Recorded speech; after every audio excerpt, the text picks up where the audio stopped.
ចាជំរាបសួរពុកម៉ែបងប្អូនទាំងអស់គ្នាដែលសួរជាមួយនឹងដុំក្បាលទឹកខ្មុំណាឥឡូវមាននេះចង់បានម្នាក់ម៉ានគីឡូក៏មានដែរហើយសម្រាប់ដុំក្បាលទឹករបស់យើងគឺជាប្រភេទទឹកដមផ្កាកោដែលពួកខ្ញុំដាក់នៅលើកោះចម្លងផ្ទាល់តែម្ដងហើយទឹកខ្មុំនេះគឺចាស់ល្អខ្លាំងណាស់បងប្អូនអាចសម្គាល់មើលនេះដុំក្បាលទឹករបស់យើងគឺបិទមុខចិត្តល្អអញ្ចឹងណាសម្រាប់ដុំក្បាលទឹកដែលអត់ទាន់ចាស់ល្អគឺវានៅបើកមុខវាអត់ទាន់បិទស្ទះរបស់វាអញ្ចឹងសម្រាប់អ្នកដែលចង់បានដុំក្បាលទឹកខ្មុំយកទៅចម្រាញ់ខ្លួនឯងភ័យខ្លាចថាអត់សុទ្ធភ័យខ្លាចថាទឹកស្ករអីហ្នឹងណាចាមកកំងជាមួយនឹងផេករបស់ខ្ញុំមកហើយជាមួយនឹងដុំក្បាលទឹកខ្មុំនេះសួរថាបងប្អូនយកទៅធ្វើអីបានខ្លះបងប្អូនអាចយកទៅធ្វើជាប្រភេទថ្នាំត្រាំស្រាសម្រាប់អ្នកកូនខ្ចីឬក៏ញ៉ាំជាប្រចាំដើម្បីជំនួយសុខភាពរបស់យើងចាជួយការពារប្រព័ន្ធភាពស៊ាំព្រោះឥឡូវថ្ងៃនេះគឺសម្បូរជំងឺឆ្លងច្រើនណាស់អញ្ចឹងជៀសវាងការឈឺសុខភាពរបស់យើងពិតជាសំខាន់ណាស់អញ្ចឹងបងប្អូនអាចជ្រើសជាមួយប្រភេទទឹកខ្មុំប្រភេទផ្កាកូននេះដែលយើងហៅថាទឹកខ្មុំឆៅយើងអាចប្រើប្រាស់ជាប្រចាំថ្ងៃបាននៅក្នុងផ្ទះរបស់យើងទុកទៅអត់ចេះខុសទេឥ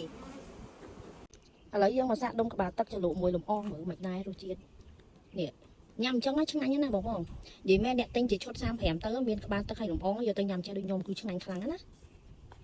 ឥឡូវនេះយើងជ្រលក់ហើយយើងសាកភ្លក់ទាំងអស់គ្នាមើលរសជាតិមិនដែរឆ្ងាញ់ខ្លាំងណាស់ខ្ញុំនិយាយមែនអ្នកដែលទិញឈុត35ទៅញ៉ាំចេះដូចខ្ញុំសុំគេធ្វើថាតើញ៉ាំលំអងខ្ញុំគេយកទៅញ៉ាំមិនឆ្ងាញ់នេះញ៉ាំចេះចាយកទៅដាក់ជាមួយនឹងដុំក្បាលទឹកអញ្ចឹងអែមែនតើឆ្ងាញ់ខ្លាំងបងប្អូន